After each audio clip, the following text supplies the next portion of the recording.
Días para todos, bienvenidos a esta nueva transmisión de la lectura de las columnas que solemos hacer los Danieles a través de este canal de Zoom, todos los domingos a las 11 de la mañana y generalmente con invitados de primerísimo nivel como el que nos acompaña hoy, que es el célebre poeta nadaísta Humberto de la Calle, doctor de la Calle. Muy buenos días, don Daniel Coronel, ¿cómo amanecen ambos?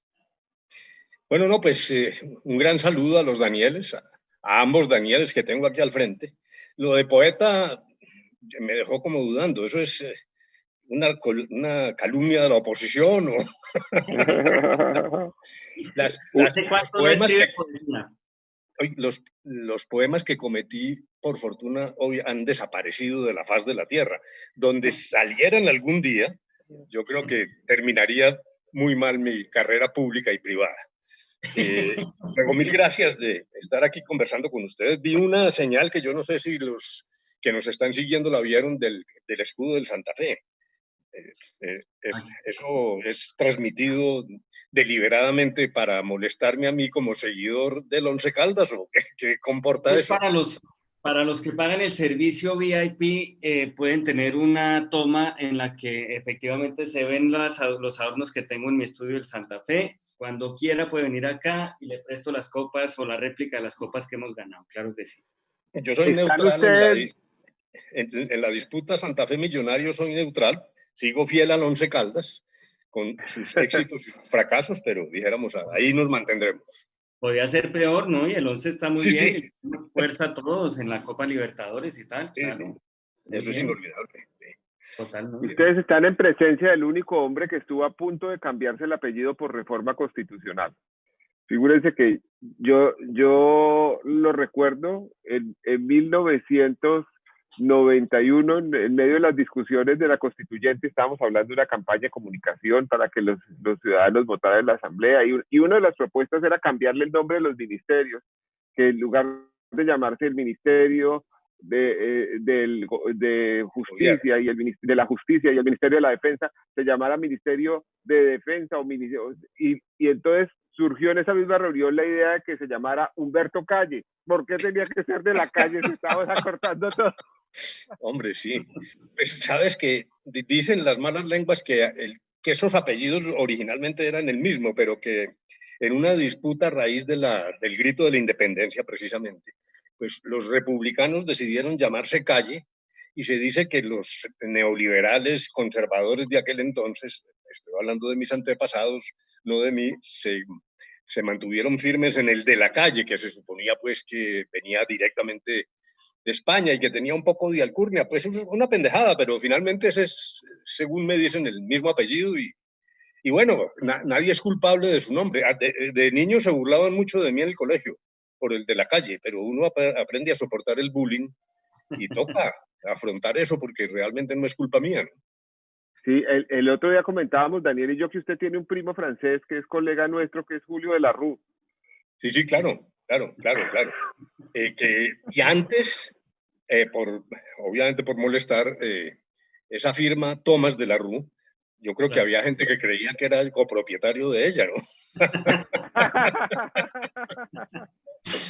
Bueno, muy bien, pues hay muchos temas para tocar con Humberto de la Calle. Yo no sé, don Dani Coronel, ¿qué hacemos? ¿Arrancamos con la lectura de las columnas y vamos comentando en la mitad después temas con él o cómo sugieres? Si quieres puedo Claro, así arrancar yo para salir mantenemos la de la... expectativa con él, que es el plato fuerte, y ahí vamos subiendo en la taquilla para que cuando llegue a hablar ya estemos requete concurridos en este encuentro en vivo con los lectores. Perfecto, listo. Entonces, si estás de acuerdo, si están de acuerdo, arranco yo. Sí, Con señor. lo cual le damos más espacio a la columna de Daniel el Bueno para comentarla, que está muy jugosa hoy. Mi columna se llama En la Colombia de 2020 y como todas las demás columnas convertida en numeral, fue tendencia o lo sigue siendo todavía, junto con los Danieles, en Twitter. Dice así: seguí la transmisión del 20 de julio porque, ¿qué puedo decir? Estas fechas patrióticas me ponen solemne y en mis venas corre un caudal de sangre colombiana que me emociona cuando observo a los próceres nacionales en sus momentos de máxima efervescencia y calor. Y esta vez, ver los cientos de pantallitas en la instalación virtual del Congreso, llenas todas de congresistas barbados a los que a leguas se les notaba que de la cintura para abajo estaban en pijama, despertó en mí un orgullo nacionalista, apenas comparable al que me recorre cuando juega la selección Colombia o canta Maluma. Por eso seguí la transmisión de la apertura del Congreso como si fuera un partido, acaso un concierto para delinquir, si se quiere, y se me erizó la piel con cada uno de sus sucesos. La instalación de la Cámara, no solo de representantes, sino la de cada congresista, que obligaba a observarlos con la papada en primer plano en las teletomas del Zoom, la llamada a lista, que duró lo que dura la legislatura, la intervención del presidente que, consciente de su peso, al menos en la historia, se dirigió a los colombianos con unas palabras muy sentidas, dentro de las cuales destacó su gestión de fábula, gracias a la cual el país hoy cuenta con enanitos y unicornios y carece de asesinatos de líderes sociales. Agregó colorido a la jornada su detalle de haber olvidado decretar la apertura oficial del Congreso, que era el principal motivo de la fecha. Un pequeño descuido en que puede incurrir cualquiera, semejante al de pasar decretos sin la firma de todos los ministros. En su sabiduría, el presidente supuso que como se trataba de una sesión virtual, la responsabilidad de la instalación era de Claro u otra empresa proveedora de Internet. Pero la elección de los cuadros directivos fue memorable y de ella se destaca el nombramiento como vicepresidenta de Sandra Ramírez, la viuda de Tiro Fijo. Negar la dimensión histórica de semejante suceso sería tan torpe como negar que las FARC reclutaban niños, cosa que efectivamente hizo doña Sandra, negarlo quiero decir, y reclutarlos. Y también, naturalmente, el arribo a la presidencia de la corporación de Arturo Char, célebre intérprete de la música vallenata, quien en adelante será la voz cantante de la rama legislativa. Como buen vallenatero es heredero de una dinastía, ya no la de los López, ya no la de los Zuleta, sino la de los Char, en la que se destacan su padre Fuad y su hermano Alex, Descor para sus amigos de parranda, Descor Char. Del afamado Arturo se espera que haga buena llave con el presidente cuando éste lo acompañe en la guitarra en la interpretación de temas como Ausencia, inspirado en su propio récord de faltas, Sin medir distancias, en homenaje a su relación con Aida Merlano, y la salsera El Preso, como guiño a sus compañeros de bancada. Será la forma en que este Billy Elliot de la política criolla concilie su sueño de ser artista con la imposición de su padre de convertirlo en senador. Pero ninguno de los hechos anteriores superó en decibeles el episodio de Aida Bella. La vocera de la oposición, en moderna entonación que en absoluto recordaba los discursos veintejulieros de antaño, se quejó de que Iván Duque no escuchara sus reclamos, lo cual despertó una reflexión de Marta Lucía Ramírez, que se dijo a sí misma: ¿ah, sí? ¿Están diciendo que el presidente es descortés? Pues voy a grabar la prueba de que es un hombre respetuoso de la oposición, de la mujer y de la tercera edad. Y acto seguido, grabó a Iván Duque en el justo momento en que se refería a doña Aida como la vieja esa, y subió el video a sus propias redes para escándalo nacional. Pobre. ¿En qué momento Marta Lucía Ramírez se convirtió en Pachito Santos? Se parece a James en el Real Madrid. Ya no da pie con bola. Solo sabe calentar la banca, generalmente con decretos para protegerla. Consciente del momento histórico de semejante escena, esta columna reconstruyó el episodio en que Iván Duque observa el discurso de la oposición en la pantalla gigante del Salón de Ministros y su mujer se le sienta al lado. Ella pregunta: mi amor, ¿qué están dando? Él le responde: no, es que la vieja esa está diciendo que yo no estoy escuchando. Ella le dice: pensé que era otro capítulo de Analía. Él le contesta: Analía ya se acabó, mi amor, y ya le pedí a Juan Pablo Vieri que la ubique para ofrecerle un ministerio. Ella le dice: ¿podemos poner algo de Netflix mejor? A lo que él responde: sí, pero no tengo el control. Nunca lo he tenido. Ella propone: veámosla. ¿cómo? Por favor, sigue. No, estaba tratando de reemplazarte mientras entraba la señal otra vez. Ella propone, veamos la serie de Chabela. Tú sigues. Gracias. A lo que él dice, la de la vieja esa, un asesor ingresa y le comenta a Duque, presidente, olvidó abrir la sesión. Él dice, si se refiere a la sesión de Netflix, vamos a usar la de María Juliana porque mi contraseña la tiene el doctor Uribe. Al final deciden pedir picadas y observar una maratón de su programa. Cosas que pasan en la Colombia de 2020. El Congreso sesiona por Zoom. Duque olvida instalar el Congreso en la instalación del Congreso. La única banda ancha con que cuenta el país es la banda presidencial. La vicepresidenta del Senado niega el reclutamiento forzado y el presidente del Senado es un cantante vallenato que en cualquier momento entona La Vieja Sara en honor de Aída Abella. Esa fue mi columna de hoy. No sé, ¿tuvo muchas pausas? ¿Se fue la señal? No, solamente una y la Sí. recuperamos rápido. Solamente esa vez. Bueno, pues perfecto. Pues muchas gracias por atender esta lectura.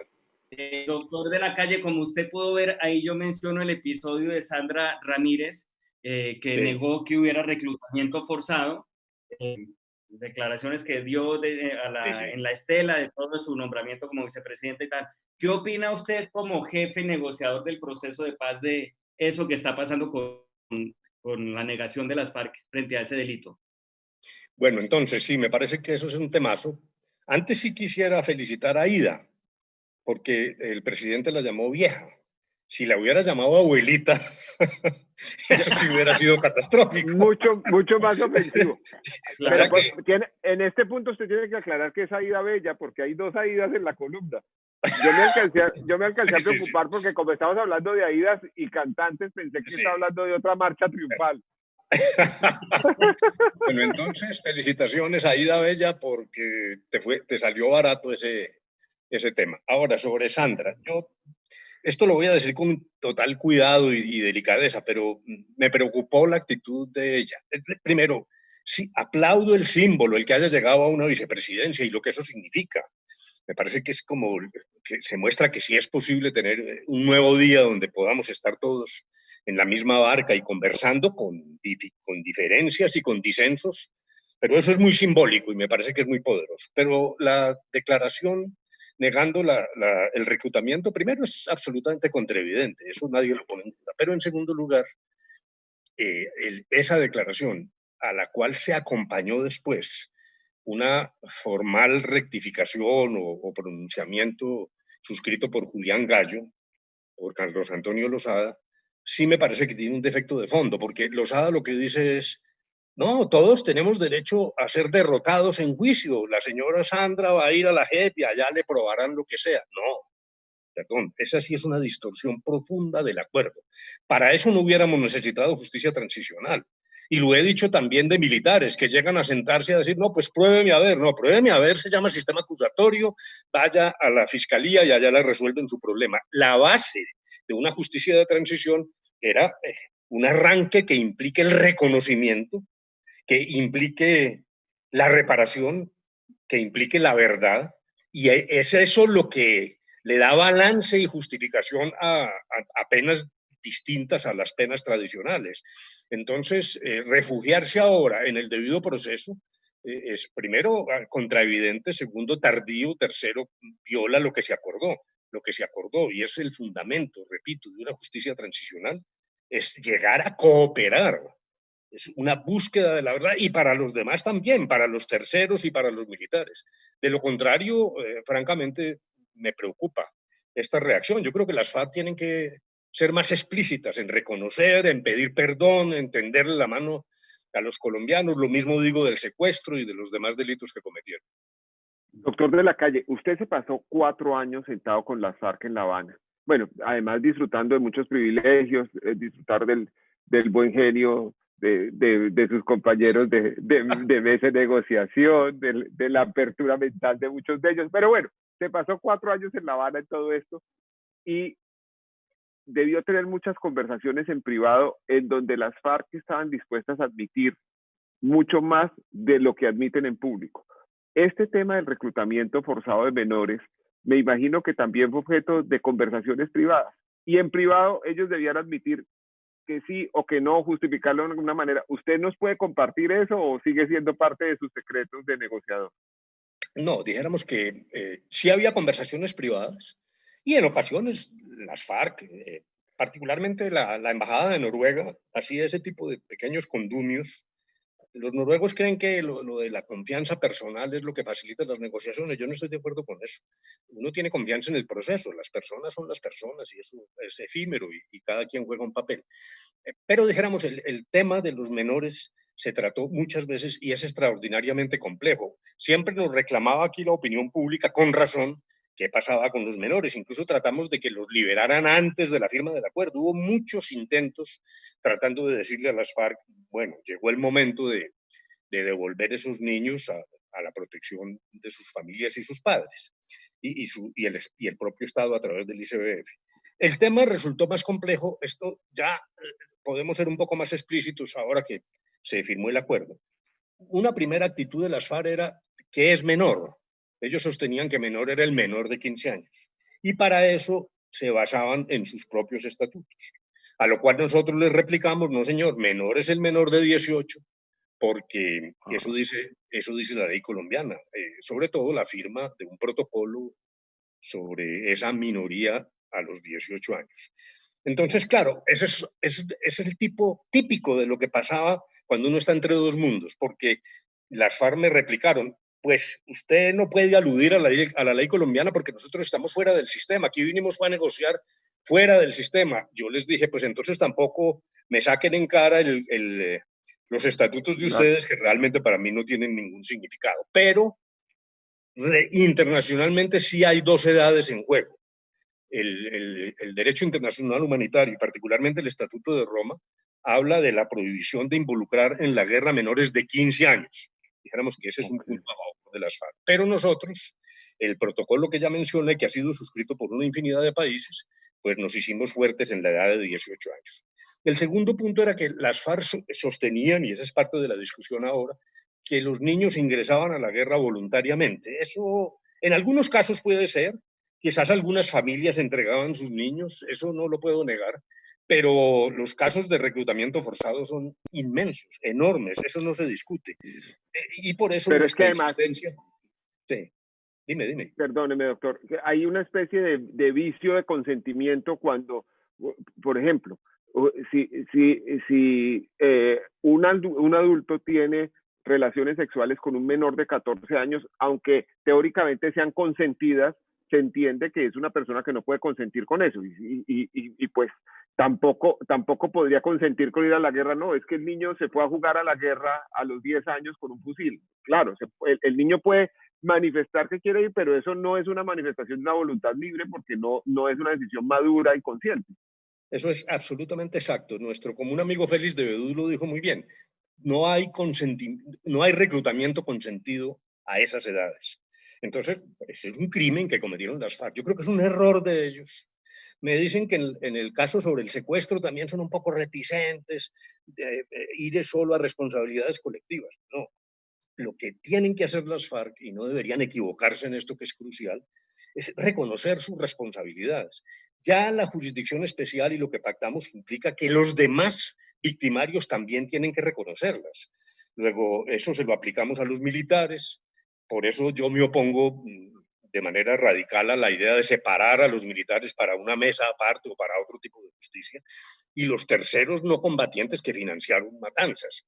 Esa es la única manera de salir adelante de esto, pero yo sí creo que hay una equivocación profunda de las FARC, y lo digo con suavidad, con respeto. Yo creo que eso es indefensable, la actitud de negar esto.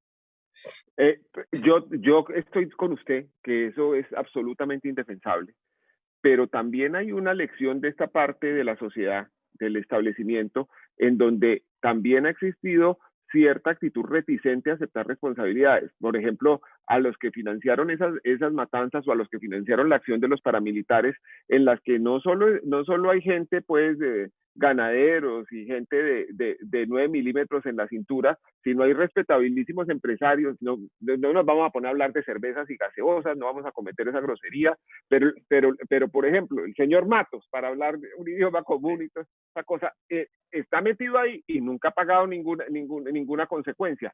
Hay grandes empresas del país que estuvieron de una u otra manera involucradas, y si estamos buscando la verdad, pues la verdad es para todos. Dicen nuestros amigos mexicanos, o todos coludos o todos rabones, pero no podemos repartirnos eso. Bueno, estoy totalmente de acuerdo. Es que, dijéramos, si hay un manto negacionista, una cosa que yo llamo miopía selectiva, en buena parte de la sociedad, por fortuna no en toda. Y además eso tiene matices. Dijéramos, hay una parte francamente interesada en tapar verdades y otra que por inercia piensa de la siguiente manera. Y en esto evoco, a mí me tocó ir a donde Carlos Castaño a recuperar unos senadores que él había secuestrados, senadores y representantes, en una gestión netamente humanitaria. Estamos hablando del gobierno. ¿Quiénes eran? Era, le voy a decir, el doctor López de Córdoba, Sí. Enríquez de Magdalena, Sí. no, ¿cómo se llama? Bueno, ya le digo. La hija de...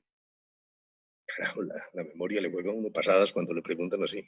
La hija de hombre que luego se casó con el doctor Gallo, la hija del Sí, gran jefe claro. conservador. La hija de Hattin, que La se hija llama de Hattin. Zulema Hattin.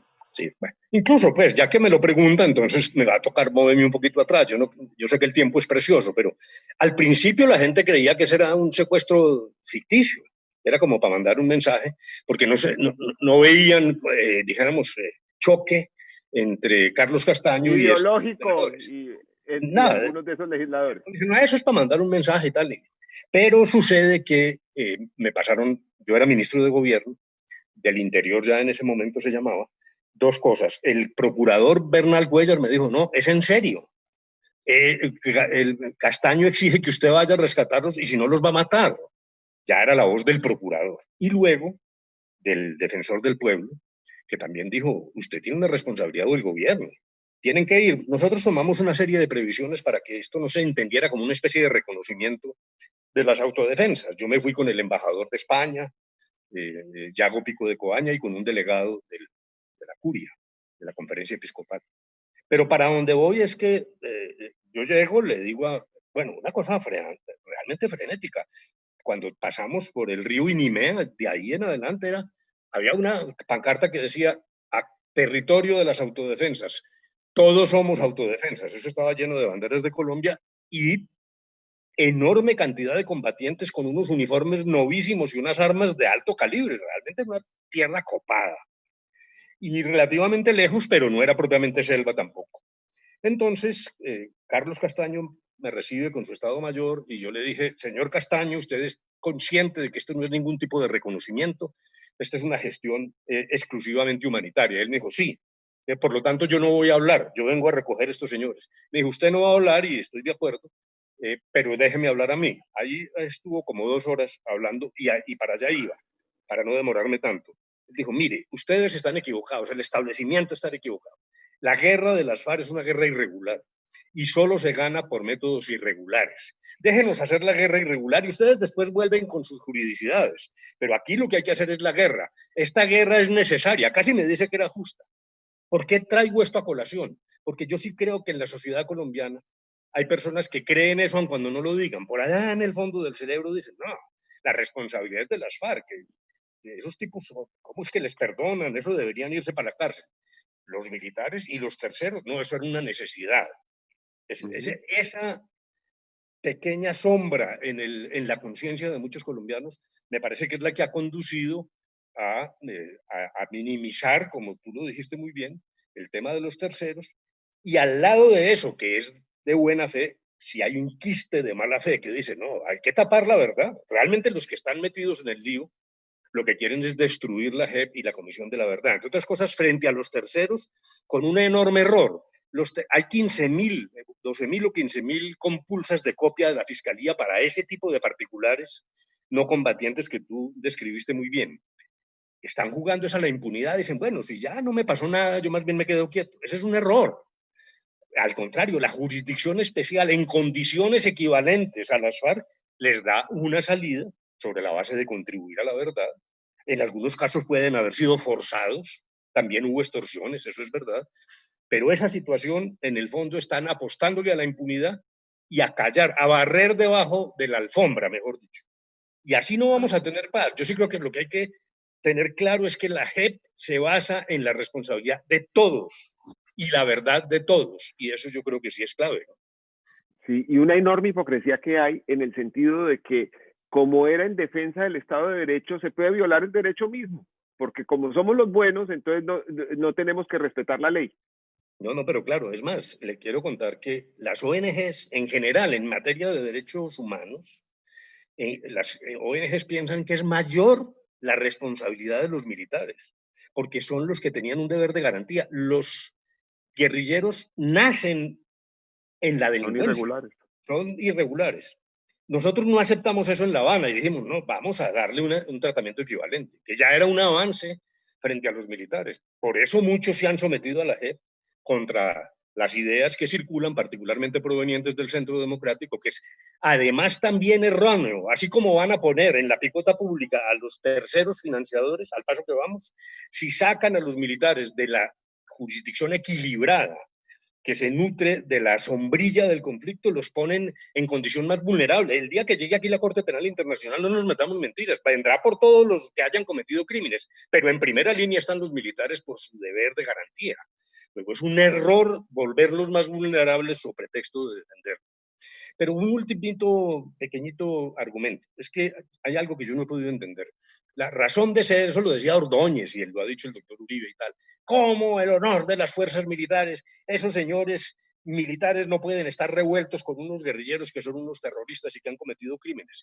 Quienes irían de las fuerzas militares también son delincuentes y graves delitos, por ejemplo, falsos positivos. Entonces, me van a decir a mí que el honor de las fuerzas militares depende de unos delincuentes. Esa es una petición de principio, como aprendimos en el bachillerato. Es el sofisma mayor que nos están tratando de vender.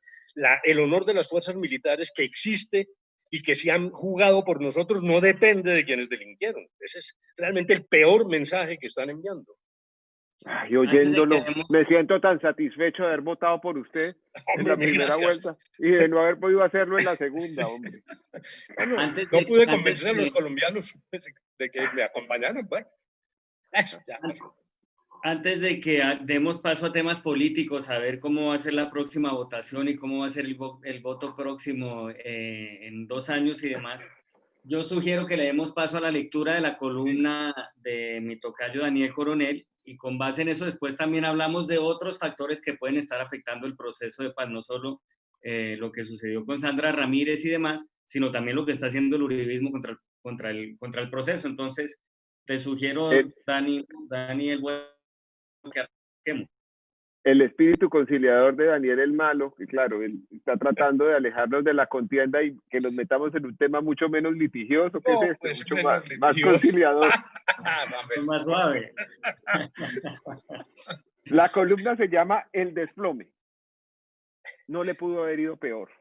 El interrogatorio de la Fiscalía Diego Cadena desnudó no solo los presuntos delitos que ha cometido, las contradicciones entre sus diferentes declaraciones y la negligencia de sus actuaciones, sino que también puso en evidencia su ignorancia oceánica en materia de derecho.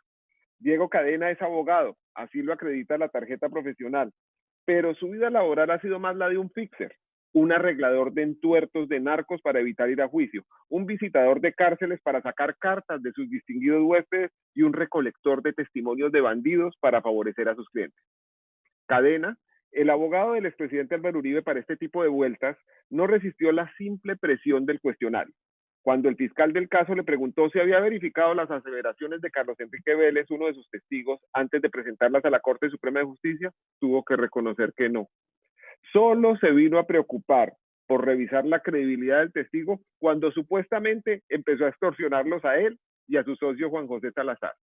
Carlos Enrique Vélez es un paramilitar preso, traído por cadena al proceso del expresidente Uribe. El reo terminó confesando que le habían pagado para declarar contra el senador Iván Cepeda.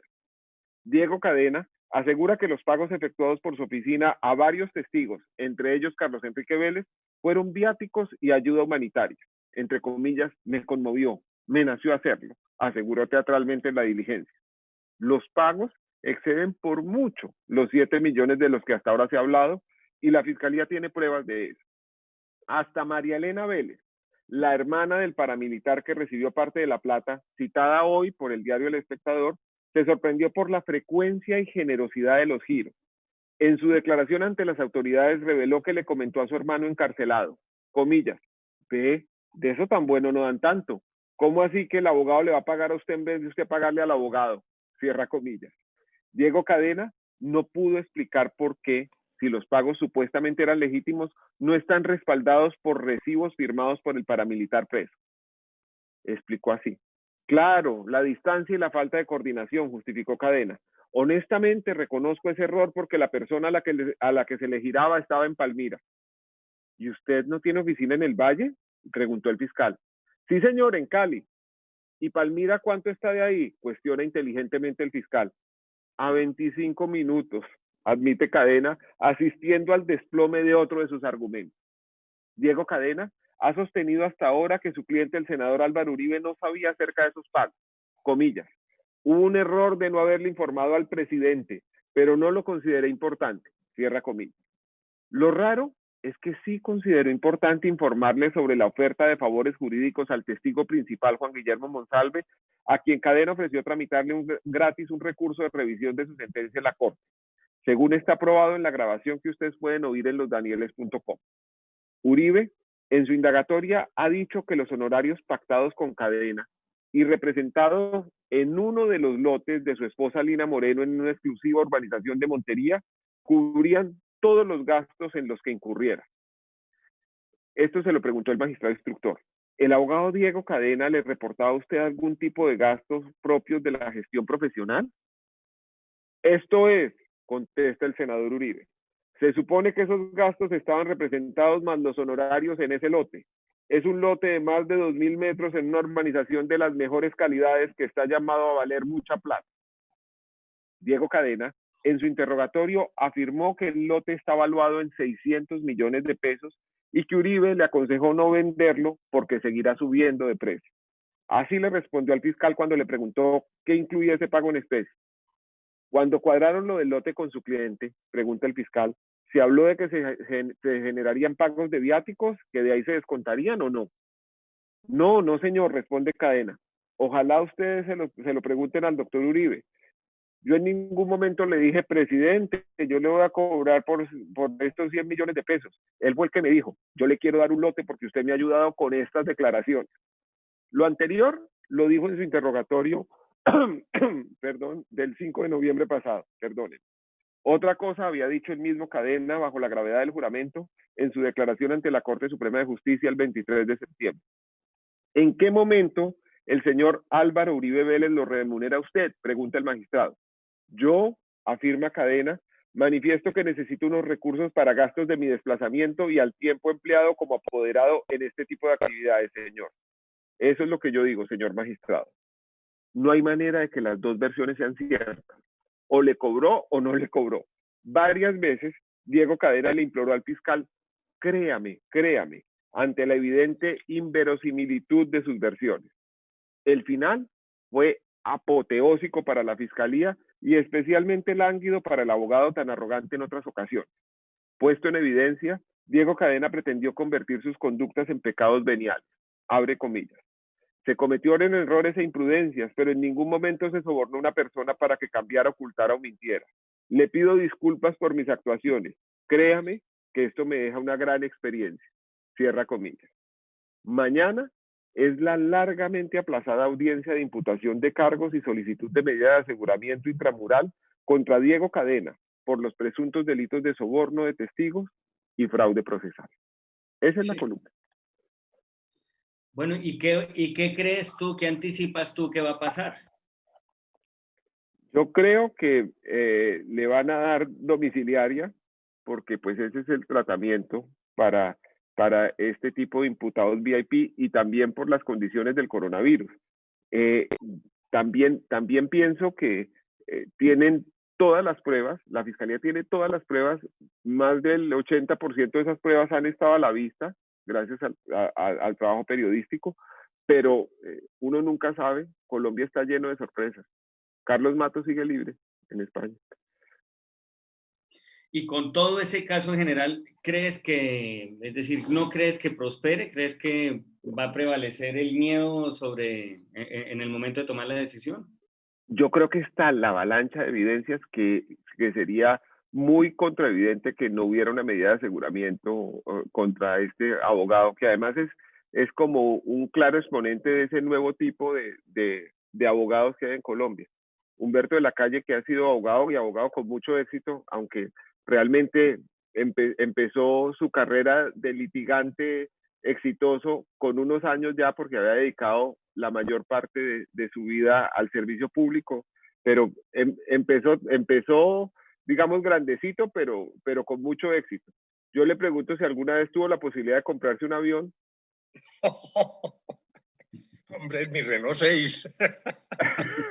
entonces, ¿cómo se explica que estos abogados tan nuevos y aparentemente tan poco duchos en materia de derecho, por lo que uno puede concluir por las respuestas, tengan rápido jet privado y este tipo de cosas? No, pero además yo sí quiero agregar algo ahí que yo sé que es delicado y tal, pero dijéramos que yo no estoy litigando y hace un tiempo ya no tengo oficina ni nada que se parezca. Pero al final yo empecé a ver una cosa muy grave y es que uno lo que hacía era escribir sus memorialitos y entonces se esmeraban que quedaran bien escritos, que fueran sólidos, contrastaba las pruebas, aludía a las jurisprudencias. Ha venido invadiendo mucho la administración de justicia, sobre todo en las altas esferas, el lobby. Para muchos abogados lo que hacen es hacer lobby con las cortes, con los magistrados. Me da pena tenerlo que decir. Hay gente estupenda en las cortes, magnífica, pero también sabemos que se han enquistado allá unas prácticas donde no importa el memorial ni lo que usted diga, sino que es más una cosa de gestión. Tú definiste a este cadena al principio de la columna como eso, gestionadores de cosas. Luego uno siempre se decepciona un poco de la profesión así mirada, porque no tiene sentido estar para mí, dijéramos, es muy difícil y lo fue siempre una cosa que no fuera una presentación netamente jurídica, más allá de cualquier relación personal con jueces y magistrados. Luego, no es porque todo tiempo pasado fuera mejor, pero el desastre de la justicia sí es enorme y yo creo que es el mayor agujero institucional que tenemos hoy en Colombia.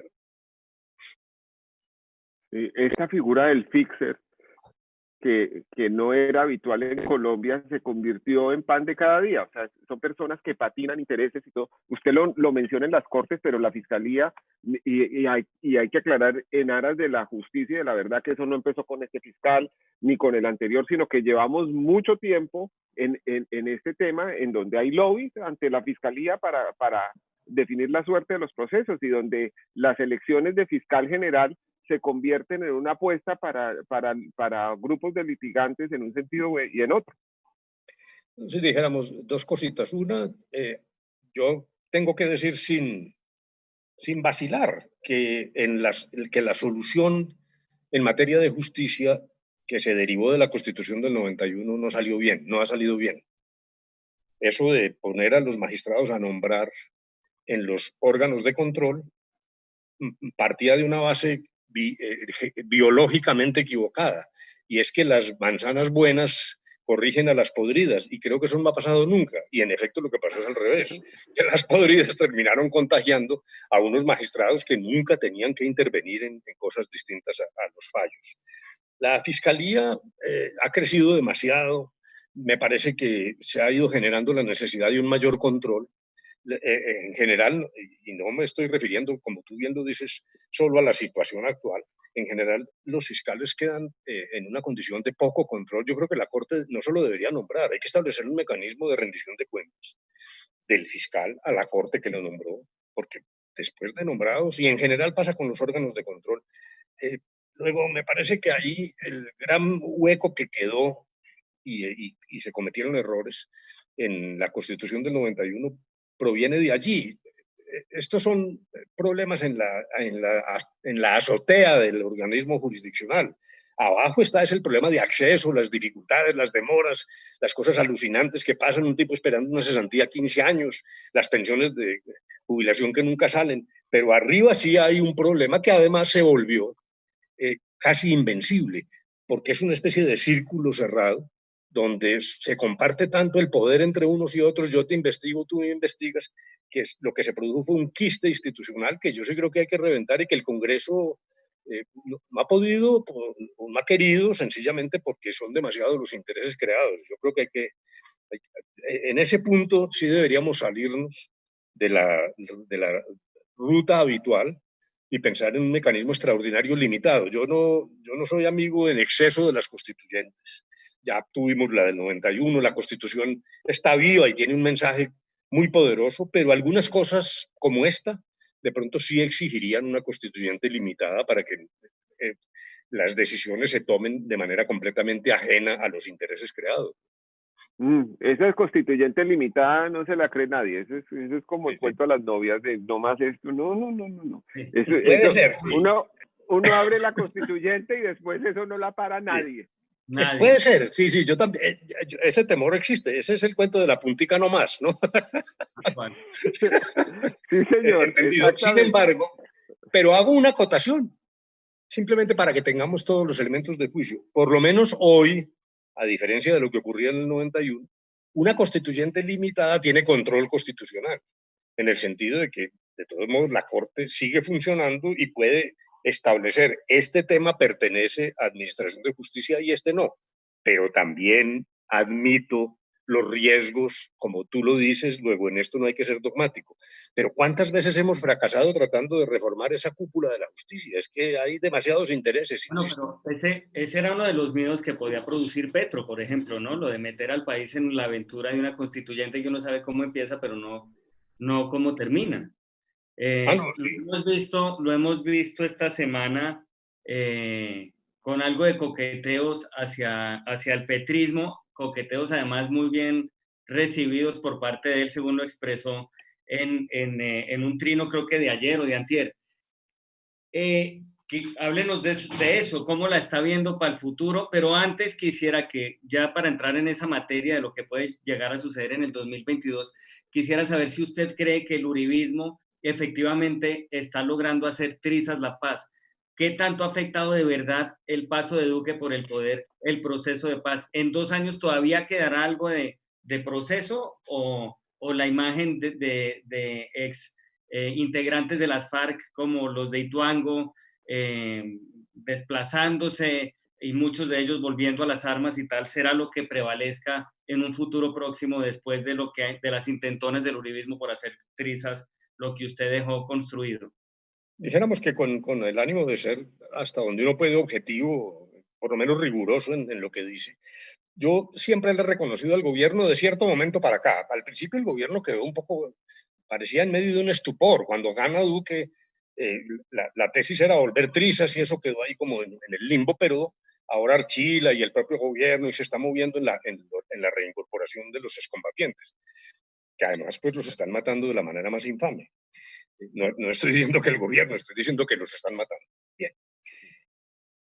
Hay limitaciones para esa reincorporación, pero reconozco que se han venido moviendo. El problema para mí es más de fondo que ese. Fíjese que el gobierno y en particular el doctor Álvaro Uribe dice, no, esto es para los guerrilleros de base, palabra textual, para los guerrilleros de base. Eso con los otros no hay nada que hacer, que en el fondo es el lastre ideológico y el deseo de no reconocer la existencia de un conflicto armado, en fin. Lo cual ha conducido a lo siguiente, un cumplimiento en medio de dificultades en ese terreno de la reincorporación, pero los temas más estructurales para Colombia, no para las FARC, por Dios, para Colombia, se han quedado en el tintero. Reforma rural integral es un siglo y medio de fracasos en Colombia, siglo y medio. Las primeras leyes de tierras vienen de 1917, 1928, y de allá para acá no hemos tenido sino frustraciones. Entonces, y ese es un tema crucial para el conflicto y para la seguridad, incluso la seguridad urbana, porque muy buena parte de lo que pasa en las ciudades es producto del desplazamiento, que es la correa de transmisión del conflicto que algunos ven como muy alejado y resulta que está presente en nuestras villas de miseria. Segundo, la reforma política, pues eso ya es un chiste. ¿Quién habla de eso? Por ahí están diciendo que van a volver con algunos temas, pero lo que se propuso y se logró en La Habana fue reconocer que se crearon instrumentos para que las propias fuerzas políticas, todas, dieran el paso de mejorar el ejercicio de la política. El proyecto que presentó el gobierno fue extraordinariamente tímido, se murió, lo dejaron morir y eso está totalmente en el congelador. Y ahora, pues lo que ya decíamos sobre la jurisdicción especial, sometida a todo tipo de objeciones y de trabas. Luego, en el volumen, en el gran volumen, me parece que ha habido serios incumplimientos del Estado. Dijéramos que las FARC también han incumplido algunas cosas, pero hay una desproporción. Porque la principal obligación de las FARC de dejar las armas se cumplió. Se destruyeron las armas, que era, dijéramos, uno de los elementos esenciales. Lo que queda es lo que ya no tiene que ver con las FARC, sino con la sociedad colombiana, y yo creo que ahí hay un enorme vacío y no encuentro que haya como voluntad política de cumplir integralmente el acuerdo. Bueno, en segundo lugar, pues sobre el tema de Petro y tal, dijéramos, ¿qué es lo que me preocupa? Y a veces veo que volvemos a caer. ¿Qué es lo que yo estoy proponiendo? Que precisamente no nos limitemos a la discusión sobre personas en este momento. Y propongo una cosa que he llamado ingeniería inversa, que es sentarse el centro izquierdo, y ahora voy a decir por qué, que es lo que creo yo que está pasando con el centro democrático, y con eso quisiera terminar. Pero la ingeniería inversa es: comencemos por decirnos francamente a dónde nos llegaríamos, cuáles son las líneas rojas de cada uno de los protagonistas de ese centro izquierda, sin hablar de reglas de juego y mucho menos de personas. Si alguien dirá, pero ¿por qué empezar al revés? Porque la gente dice más la verdad y brinda más verdad cuando dice esto no lo haría y se compromete a no hacerlo. Y solo en ese momento sabremos si tenemos un compromiso para un gobierno colectivo a la manera europea sobre un programa que no sea la retórica de siempre, sino mucho más concreta y con los linderos y los límites que la opinión pública conozca de antemano. Solo en ese momento hablar de reglas de juego y al final quien gane está obligado a cumplir ese acuerdo. Pero, ¿Y obligado cómo? Obligado cómo, porque, no, porque es que una cosa es decirlo y otra cosa cumplirlo. Claro, yo le puedo mostrar 3 declaraciones de Chávez diciendo que él jamás iba a expropiar, claro, que jamás iba a proceder a cambio de modelo económico en Venezuela y le puedo mostrar también el resultado. No, sí, dijéramos que toda acción política tiene los riesgos del incumplimiento y generalmente las fórmulas para lograr ese compromiso se pueden incumplir. Una excepción fue el Frente Nacional, que se constitucionalizó y finalmente se cumplió hasta el final con todo lo que eso haya significado de bueno, de regular y de malo. Pero claro, siempre hay la desconfianza. Pero por eso quisiera pensar si los colombianos en esa franja somos capaces de, sobre la base de unos acuerdos, es decir, con transparencia, de modo que no sea una cosa de hacer un gabinete con sorpresas, y dijéramos una fórmula colectiva de manejo de la nación con compromisos muy serios que, repito, pueden ser incumplidos. ¿Dónde está, dijéramos, a raíz de esa columna, y puse unos ejemplos donde mencioné al doctor Petro, incluso diciendo, en algunos momentos de la campaña Petro se acercó al liberalismo y en mi caso particular, algunas de las iniciativas de mi campaña fueron compartidas, otras no. Yo no soy petrista, a ver, no tengo enormes diferencias con Petro. Lo que quiero... en blanco, ¿no? ¿Cómo? Que también usted votó en blanco. Yo voté en blanco, claro, porque no me parecía que Petro era el adecuado. Lo que sí quiero es que no nos limitemos a la discusión de personas, porque de ahí no vamos a salir y vamos a salir mal. Vamos a salir mal, es que vamos a repetir el 2018. Entonces, el doctor Petro respondió, como usted lo señaló muy bien, Daniel, con un tuit que claro que yo le agradezco, pero también empiezo a ver que mi mensaje en el sentido que lo estoy exponiendo entonces no ha sido comprendido, porque lo que el doctor Petro dice, no, yo tengo un acuerdo histórico Y entonces ahí empieza la cosa a complicarse, porque si todos creemos que lo que uno piensa es histórico, cuando yo lo que estoy proponiendo es un método para que miremos hasta dónde llegar. Y ahí pues uno se preocupa, porque no puede llegar uno a una mesa a decir lo histórico es lo mío. Incluso él dice que lo mío, que mi propuesta es mecánica, no sé si es un ataque o no, pero claro que es mecánica, precisamente es mecánica porque ahí está su virtualidad. Primero discutamos, no descalifiquemos. Y lo segundo, en una columna del doctor Petro sobre el acuerdo histórico, con los consabidos ataques a Fajardo y a Claudia López, que yo francamente no los puedo entender. O sea, que la cosa no es fácil. Yo no estoy diciendo que sea fácil. Hay quienes dicen que es ingenua. Yo no estoy proponiendo candidaturas, no estoy diciendo quién debe ser y cómo y cuándo la consulta y no sé qué vainas. No, por lo menos hagamos por vez primera al revés un ejercicio a ver si somos capaces de agruparnos frente a lo que se viene, porque yo le quiero decir, mi columna de hoy en El Espectador es la Constitución estúpido, idiota. Aquí lo que ya ha anunciado el Centro Democrático y lo que se viene, ya no es solo el acuerdo, es la Constitución la que está en juego. Aquí lo que hay es una cosa realmente de derecha. Y entonces no nos puede pasar otra vez lo que nos pasó en el 2018.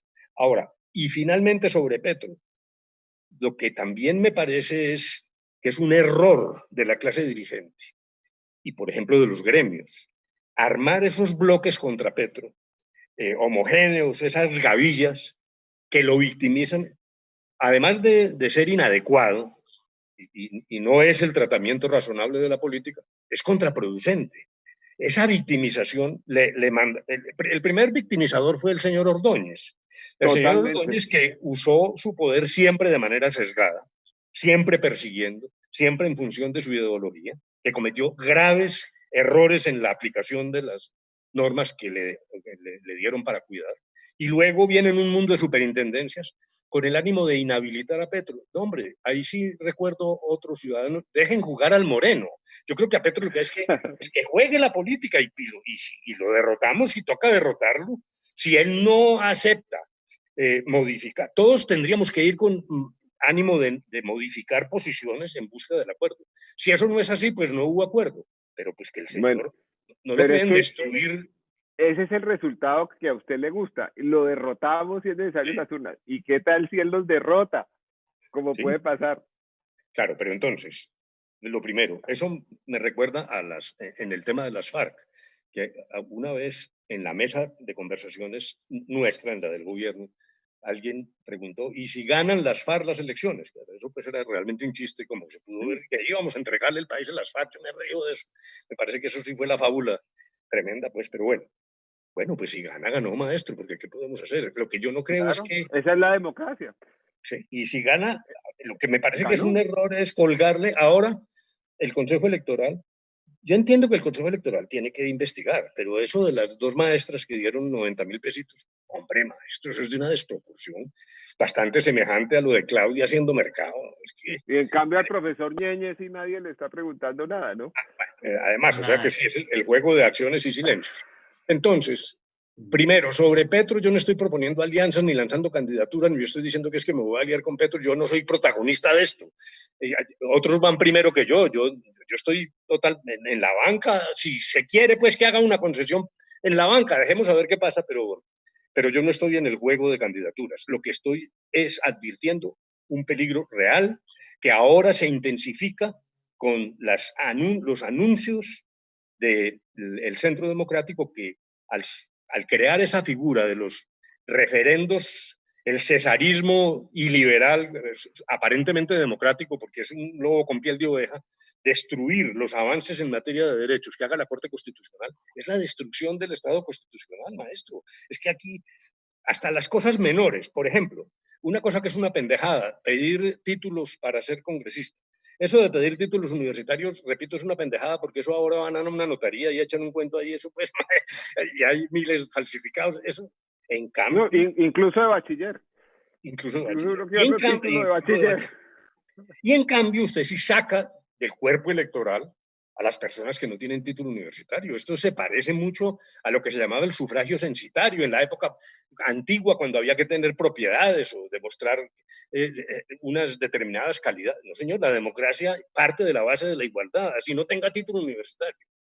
Luego, ese tipo de tonterías, porque eso es una cosa bizarra, muestran una cosa de exclusión, de élite, de una cierta aristocracia, ¿no? Vamos al Congreso nosotros, los que sí somos los sabios. El pobre pueblo ignaro no tiene por qué ir al Congreso. Esa es la antidemocracia, mis estimados amigos. Oiga, pasa una cosa, doctor de la Calle, que es que todos somos buenos técnicos el lunes. O sea, hacemos las mejores alineaciones después del partido y toda esa cosa. Usted que tenía tan clara la fórmula de la unidad, ¿por qué no fue capaz de armarla con Fajardo cuando tocaba y terminó plegándose a los caprichos de Gaviria y a que Fajardo no quería hacer la unión con sus votos, pero no con Gaviria y todo, y terminaron no haciendo nada? El café con Fajardo. Sí, anoche me dije, me van a preguntar esto. Y entonces yo tengo aquí... ¿Por qué pensó eso? Entonces yo tengo una obligación con ustedes dos y con quienes nos están siguiendo de contar lo que mi mamá llamaba la purita verdad, que puede que deje insatisfecho a todo el mundo. Mire, vino la Convención Liberal y allí se establecieron dos cosas. Una consulta, que luego se nos volvió un dolor de cabeza, y una autorización al director y al candidato para hacer alianzas. Yo quiero decirle con absoluta honestidad que de ahí en adelante en el ambiente estaba una alianza con Fajardo. Estaba clara y César Gaviria no se opuso a eso. Tengo que ser absolutamente veraz. Entonces, pero es que son dos estadios distintos, ¿no? Espérate, termino, porque es que esto tiene dos capítulos. Cuando le hago el primer llamado al doctor Fajardo para esa alianza, después de que gané la consulta interna del Partido Liberal, el doctor Fajardo contestó con De la Calle sí, pero con el partido corrupto no. Bueno, como dijo, todos sabemos. Que fue el momento en el que ya el propio partido y su director dijeron, aquí no hay nada que hacer. Entonces viene mi segundo intento, que se llamó el cafecito con Fajardo en mi oficina, que nos tomamos un café ya más adelante. Y en ese momento ya se había imposibilitado hasta jurídicamente, porque ahí salió la tesis de que ya el que había recibido adelantos no podía dejar a un lado una candidatura. Eso se volvió un lío. Y ahí sí el Partido Liberal estuvo en contra de la alianza con el doctor Fajardo. Pero la verdad es esa, y la secuencia la tengo que decir con absoluta honestidad. El primer llamado al doctor Fajardo no tenía resistencia y el Partido Liberal lo entendió como un paso natural. Yo tengo que decir, ya lo he dicho en público y se lo he dicho a él también, que yo creo que Fajardo se equivocó en algo. En esa descalificación colectiva, que también es muy complicada, porque uno tampoco puede decir que un partido es todo hay unos malandros en el Partido Liberal, sin duda, y en otros partidos también. Pero lo que creó fue un clima en un momento en el que él iba adelante en las encuestas. El mío era ganado a mí. Fíjese lo que le estoy diciendo. Esa era una opción, era para él. Y creo que hay un error enorme cuando pudo haber dicho, estoy de acuerdo, yo tengo mis normas éticas, lo que fuera, que de algún modo fue lo que yo le dije al Partido Liberal, yo acepto la candidatura, pero en mis reglas y mis condiciones. Es muy lastimoso lo que pasó. Algunos piensan que ahí se jugó una suerte de lo que ocurrió después. Bueno, pero honestamente esa es la verdad. Pues claro que tienen que pensar eso porque el destino de Colombia sería otro totalmente distinto si ustedes hubieran llegado a una fórmula antes de la primera vuelta. Sí, así es. Claro. Es correcto. Porque numéricamente el centro sí alcanza a ser, ni siquiera con la izquierda, solamente el centro en teoría sería capaz de pasar a segunda vuelta y de enfrentar a cualquier extremo con ayuda de los moderados del otro extremo, por decirlo así. Sí, eso que estás diciendo, Daniel, además, tengo que reconocerlo porque aquí lo que se trata es de orar con toda claridad, es un argumento contra mi fórmula. Porque en efecto, hay quienes dicen, no, es que el del 18 lo que falló fue esto, no los votos. Votos hay en el centro. Puede ser, yo no estoy pontificando ni dogmatizando. Lo que estoy diciendo es que por lo menos tenemos que hacer un esfuerzo y crear un clima de entendimiento del centro a la izquierda y ya veremos hasta dónde podemos llegar. O al menos usted cree que lograría que el centro esté unido, ya con que esté unido con el sector de los verdes y el polo y demás, más el sector liberal, digamos así. Con esa unidad, en teoría, alcanzarían votos suficientes, al menos pues para pasar una segunda vuelta y tal. no hablemos del centro izquierda, sino del centro izquierdo, sino solamente el centro, apenas el centro. ¿Usted cree que eso se logre o que los egos que hay ahí también lo impidan? Ya no hablemos pues del petrismo. Pues no dijéramos, pues, hay egos, siempre hay egos en la política, porque es que el que no ambiciona no se mete a política. Esto es tan duro que es casi enfermizo. Bueno, Luego, o que se repita el purismo entonces de Fajardo y que entonces Fajardo diga, no, es que en ese partido, no, no sé. pero es que ya arrancamos terrible, porque Fajardo lo primero que dijo es que con Petro no había ninguna fórmula de unidad. Petro está dedicado a acabar con Claudia López con mayor fervor que el que tiene Uribe para acabar con Claudia López. O sea, Claudia López es un ejemplo de que es posible ganar sin Uribe y sin Petro, que eso me parece que es útil hacia el futuro. Pero además, aquí hay una vocación minoritaria que ha tenido la izquierda a lo largo de los años. O sea, uno siente que el doctor Robledo se puede sentar con el doctor Petro fácilmente. Que eso es una cosa terrible, que creo que el último que logró eso fue Hernando Echeverry Mejía en 1974.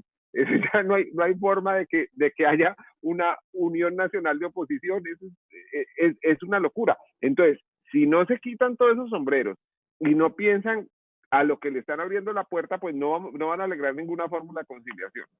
claro, esa es la esencia de lo que yo estoy diciendo, pero advierto, como ustedes lo han dicho muy bien, que es extraordinariamente difícil. O sea, como decíamos en mi barrio, en Campo Hermoso, la cosa está peluda. Porque además le tengo que agregar esto, la incertidumbre de lo que se viene en la pospandemia en materia económica y social. El clima en el 2022 puede ser extraordinariamente complejo y casi preinsurreccional, o por lo menos de una gran indignación. Entonces, y eso es terreno fértil para los populismos de derecha y de izquierda. De derecha y de izquierda. Por eso yo insisto, yo no estoy proponiendo ni que se haga una alianza con X, Y o Z, ni lanzando candidaturas, insisto, sino por lo menos conversemos y no macarticemos. Porque de lo contrario, aquí puede venir un 2022 en extraordinarios momentos de agitación que girará alrededor, como tú lo dices muy bien, de populismos, y puede quedar perdido ese centro, porque además tampoco sabemos ya desde el punto de vista táctico cuál va a ser la actitud. Por ejemplo, Daniel mencionó el Partido Liberal, no lo sé, lo que se ha oído decir es que es el que gira más alrededor de una candidatura de Alex Char, siempre sale el nombre de Alejandro Gaviria. En el Partido Verde hay unas discusiones internas. Tú lo dijiste muy bien, el doctor Robledo tampoco se entiende con Petro y viceversa. Y los ataques de Petro a Fajardo y a Claudia me parecen absolutamente inaceptables, porque ese es un tono que no debería ser. Por eso, precisamente, mientras más oscura es la noche, más necesitamos, dijéramos, la linterna de Diógenes, pero fácil no va a ser, ¿no? A mí me parece lo más inconcebible de todo esto es el carácter excluyente con el que unos seguidores de Petro pretenden hacer la unión. O sea, que solo ellos son puros porque votaron por Petro y que todos los demás tibios están en una situación de inferioridad moral e intelectual que les impediría ser parte de ese movimiento ortodoxo que llevaría al gran caudillo al poder.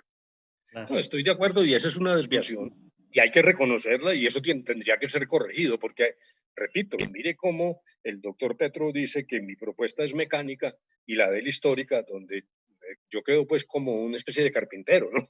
Usando ahí una garlopa o un mecánico, y la gran inspiración. Pero usted está buscando fórmulas de unidad, por lo menos las dos palabras son esdrújulas, histórica y mecánica. Ya hay algo que nos una. Lo digo con toda tranquilidad y no es para enturbiar más esto, pero si no entendemos que todos tendrían que hacer renunciamientos importantes, pues entonces repitamos el 2018 con resultados necesariamente malos por uno u otro lado, ¿no? Es verdad. Es verdad. Bueno, hablando de propuestas históricas, vamos con la columna de Daniel Papá. Se llama Oh Júbilo Inmortal. Correcto. Nuevo aniversario del grito de independencia, esta vez más pandémico que patriótico. Aquel 20 de julio de 1810 fue un día atípico, tan atípico que los colombianos estuvimos unidos por una meta común y la alcanzamos con un mínimo de violencia. Ignoro si Al sacrificar la cátedra de Historia Patria, ya no saben nuestros estudiantes lo del florero de Llorente, la arenga de Acevedo y Gómez y el reemplazo del virrey español por una Junta Suprema. A largo plazo, lo más interesante no fue lo que ocurrió ese viernes, sino las cosas que pasaron en los días y meses siguientes. Ellas revelan el ADN nacional, son nuestro espejo. Como abrebocas, los indios Fusagasugáes fueron desterrados, se calumnió y encarceló a un jerarca de la iglesia y los precios alcanzaron la estratosfera. Alfandoques a 3 por real, arroba de azúcar a 4 pesos y a 3 la múcura de chicha. Corrían rumores de su versión y la tropa realista arcabuceó a varios sospechosos en los llanos. Todo lo cual, aceptémoslo, ya se parece más a la esencia de Colombia que la jubilosa jornada del 20. Y las semejanzas iban a aumentar. La cacareada separación de España era falsa. La Junta Suprema proclamó presidente al virrey, que no aceptó, aclaró que la pelea no era con España, sino con Francia, que sojuzgaba a España, y manifestó su adhesión a Fernando VII, que fue el peor rey que ha parido la tierra de Cervantes. La ruptura general con la mamá patria solo llegó 3 años después. Regresemos a julio de 1810. El pueblo levantisco, precursor de las redes sociales, se alborotó el 25 al correr el chisme de que el virrey intentaba asumir de nuevo el mando. Por poco lo linchan, lo que forzó a la Junta a inventar la primera extradición clandestina. El 15 de agosto, mientras atiborraba las calles una procesión, cierto carruaje con el virrey a bordo salió al amparo de la oscuridad hacia Cartagena y de allí a España. ¿Le suena? Mientras tanto, los 25.000 habitantes de Santa Fe retomaban la vida cotidiana. El diario de notas que entre 1743 y 1819 llevó el sastre José María Caballero cuenta que un zapatero mató a otro el 9 de octubre de 1810. El 8 de noviembre hubo serenata a altos dignatarios, montaban parrandas y serenatas casi todos los días. Y el 11, corrida de toros, había toros casi todas las semanas. El 4 de diciembre murió de rabia un rico comerciante porque no le cuadró el balance, había llegado el capitalismo. Y el 8 regresó el personaje que iba a cambiar nuestra historia, don Antonio Nariño, quien, luego de inspirar la independencia con sus escritos y con la traducción de los derechos del hombre, volvía de una de sus clásicas temporadas de prisionero torturado. El pueblo santafereño, que lo admiraba como líder, piensen en un Luis Carlos Galán, tardó poco en investirlo presidente y más tarde en dictador. Ojo, no conviene que esto lo sepa Claudia López. Nariño pensaba que el nuevo país debía ser centralista, pero otros próceres, entre ellos Torres, Caldas, Santander y a veces Bolívar, defendían un Estado federal. Las ideas se volvieron bandos sectarios y en torno a ellos se alineó la clase dirigente. El país ya estaba maduro para la primera de las 32 guerras civiles del coronel Aureliano Buendía. Estalló en 1812 y terminó en 1815, apenas a tiempo para seguir peleando, esta vez contra los españoles que intentaban reconquistarnos con Pablo Morillo al frente. Lo apodaban el pacificador y como casi todo pacificador, hacía la guerra sin reparar en derechos humanos, tal como ahora. La Virgen de Chiquinquirá ya rondaba por ahí, pero apostaba a los dos bandos, está documentado. Por el costado rival, Bolívar fusiló a 886 españoles en 1813 y Santander a 60 prisioneros en 1819. Cosas son que llevamos en el ADN. En Bogotá campeaba ya la inseguridad. Primero, pulularon los crímenes interpares. Marchanta apuñala marchanta. Miliciano se carga miliciano. Chapetón liquida chapetón. NN mata NN. Luego, todos los demás. Marido contra mujer, deudor contra acreedor. En esta materia el país ha avanzado. Se ve más proactividad, más empoderamiento. Los odiados y vituperados reconquistadores entraron a Santa Fe en mayo de 1816 y los cachacos los recibieron como héroes, con fiestas, voladores y vivas al rey y a Morillo. ¿Recuerdan el retorno triunfal del defenestrado dictador Rojas Pinilla? El pacificador puso paz en la tumba de decenas de patriotas ejecutados. Muchos son parte de nuestra historia. En cambio, la amnesia cubre a los héroes de estrato bajo. Tomás, un niño mulato que enfrentó cuchillo en mano al amo maltratador, abril de 1813. Manuel María, un negrito que gritó, si ser patriota es delito de muerte, lo soy aunque pierda la vida. Mayo de 1816, lo fusilaron. En 1818 había nuevo virrey que mataba sin distingos de raza. En solo 2 meses arcabuceó a 4 blancos, 3 negros y un indígena. Pero estos mártires del pueblo no recibieron el reconocimiento de sus conciudadanos. Así eran las cosas después del 20 de julio y siguen siendo parecidas. No hay nada nuevo bajo el jubiloso sol de Colombia. Aprovecho, dice Daniel Samper Pisano, para recomendar la mirada humorística de Lecciones de Histeria de Colombia, ediciones Bicentenario 2019. El autor soy yo, quiero decir, es él, pero el libro es chévere, y es por eso que es chévere. Y hace una advertencia, dice, este columnista no tiene ni emplea Twitter, todos los trinos escritos a su nombre son necesariamente falsos. No tiene cuenta Esa de es Twitter. la columna. Esa es la columna de Daniel Samper Pisano. Pero sí veo un cambio. ¿Cuál Yo es? creo que sí, el cambio es el siguiente. En esa época, la Virgen de Chiquinquirá le apostó a ambos bandos. En cambio, ahora el gobierno le apuesta a 2 vírgenes, a la de Chiquinquirá y a la de Fátima. Tiene toda Bueno, para ir cerrando, yo tengo una pregunta y después supongo que Daniel Coronel tendrá la suya. La mía es la siguiente. Muchas personas dicen que el mejor futbolista de Colombia es James Rodríguez, que precisamente está en la banca, y usted acaba de decir que usted como candidato quizás también está en la banca, pero estaría dispuesto también a jugar y está listo a ponerse los guayos nuevamente, quizás si encuentra un equipo mejor para el 2022. Esa es la pregunta que no tiene respuesta posible, le voy a decir por qué. Porque si uno dice, no, yo no soy candidato, dicen, esa es la prueba de que sí es. Todos los que son candidatos dicen que no. Y si dice que sí, se arma un tierrero. Entonces yo diría que es mejor que dejemos la cosa quieta. Pero no, hay gente que va más adelante que yo, primero. Y segundo, yo soy consciente de esto. Si no pude convencer a los colombianos cuando era famoso, ahora que soy un pobre refugiado por aquí, por los lados de Villeta, ¿a quién va a votar por mí? Luego, no, dejemos la cosa quieta, compañero. No, pero James juega de armador y lo veo usted un poco en ese plan también, ¿no? Que va, hombre. Mi pregunta es más sencilla y más cándida porque yo soy Daniel el Bueno. Usted ya votó en blanco la segunda vez y ahora está proponiendo una fórmula de unidad. ¿Eso quiere decir que bajo ciertas condiciones usted estaría dispuesto en el futuro a votar por Petro? No, pero entonces esa también tiene un problema. No. Esa es una respuesta de sí o no. No, o en blanco. Puede responder. Es que yo no quiero, precisamente es volver a repetir los errores de siempre, que es anteponer los temas personales. Hagamos el esfuerzo de ver si logramos un acuerdo y quiénes lo logran. Y en ese momento veremos. Se logra el acuerdo e hipotéticamente la persona que represente ese acuerdo es Pedro Pérez. ¿Usted votaría por Pedro Pérez? No, pero no me ponga en eso porque entonces volvemos a pero cometer es que no, el error tampoco va a votar por Pedro Pérez. No, hagamos es que por eso mi ingeniería se llama ingeniería inversa. Porque es que esta vaina del periodismo es muy complicada, porque cualquier cosa que uno diga, entonces, de la calle propone votar por Petro. No cometamos ese error. Yo insisto en que le trabajemos. Entonces usted bajo ninguna circunstancia votaría por Petro. No, yo no estoy diciendo eso tampoco. Estoy diciendo que esa Perfecto, es la discusión. eso era todo lo que me tenía que decir. No le voy a contestar porque esa es la discusión que enreda todo. Ahí muere el guapo, que es justamente el error de Petro de atacar a Claudia. El error de Robledo de atacar a Petro. No. Esa es la perdición, maestro. Entonces yo no entro en esa perdición porque es lo que estoy tratando de evitar. Votó por Claudia para la alcaldía, ¿cierto?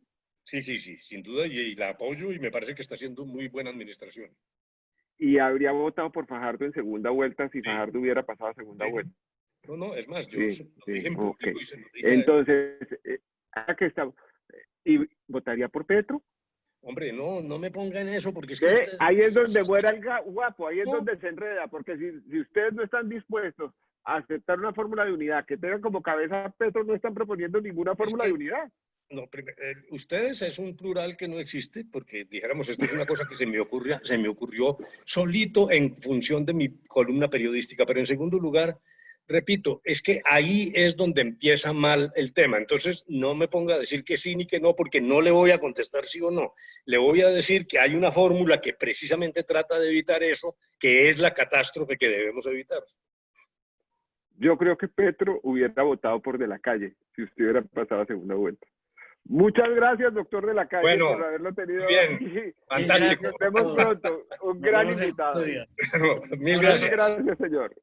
Hasta luego. Hasta luego.